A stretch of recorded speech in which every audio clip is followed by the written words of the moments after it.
Hi everyone, Christy here with you today, and I have a little tutorial for you on doing a fun technique with digital stamps to kind of make it look like your image is in motion. So the technique we're going to do is kind of like, you know, when you would draw something as a kid, you'd put the little motion lines around the outside. It's kind of like that, but for digis.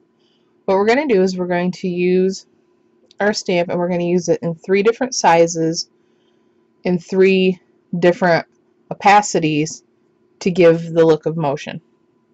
So I've gone ahead and opened Jogger May, which is a digi stamp that you can pick up from somemygirl.com, in Open Office Writer. Now if you aren't sure how to do that, you can go to SomeOddGirl and download our free ebook, which is Getting Started with Digital Stamps. It's in the shop. Go to freebies and that link will take you right to download the ebook. So once I opened it, I sized it to the size that I want the largest of the 3 images. So I sized it to a height of 4.5 while keeping the ratio checked.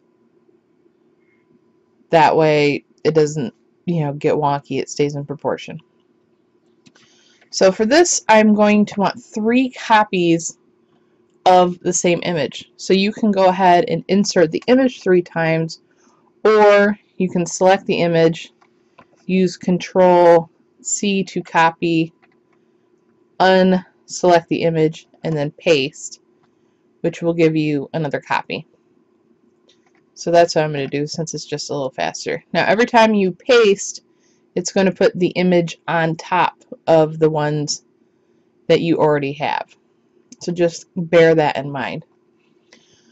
So now you'll see I just offset these a little bit, and you can kind of tweak them a little bit, but we'll do that more after we adjust the sizes.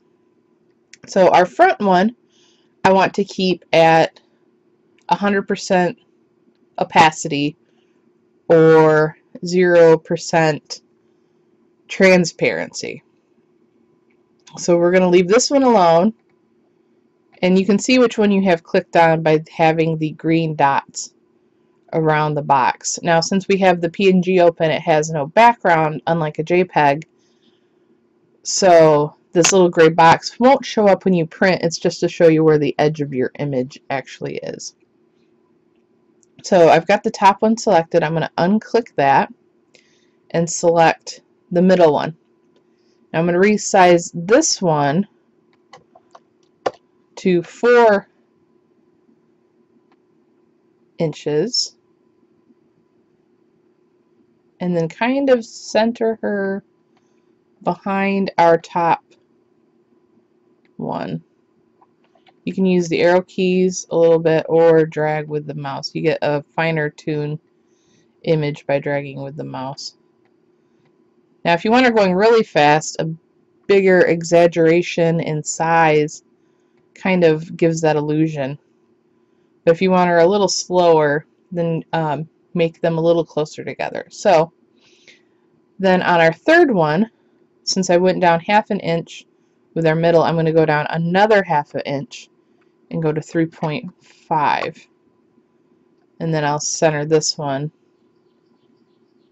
behind the other 2. So right now we have our 3 images layered, and like I said, we're going to leave our first image at 100% transparency or 0. Now like I said, we're going to leave our first image at 100% opacity, or how OpenOffice thinks about it, 0% transparency.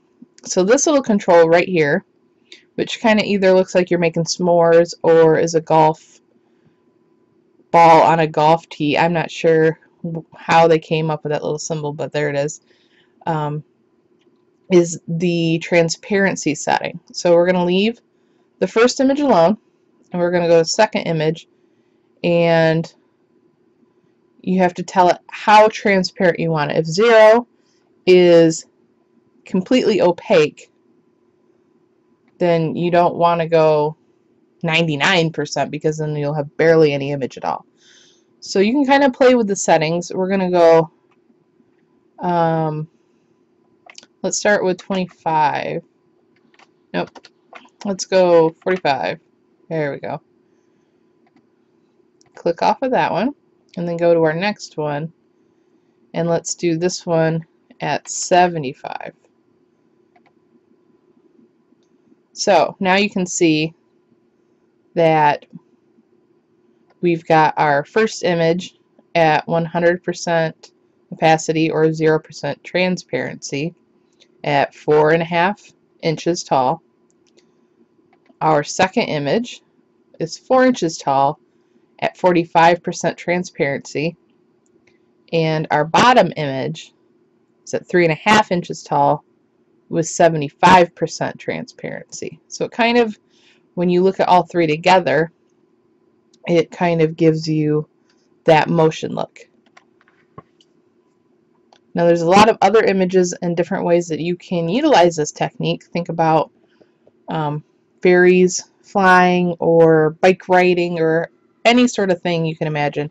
So I hope you had a lot of fun with this video and that you'll try this technique yourself and go ahead and share any project that you create with a Semi-Girl Digi right on our blog. In our sidebar we have our monthly linky party that you can link to, and hopefully we will see your projects.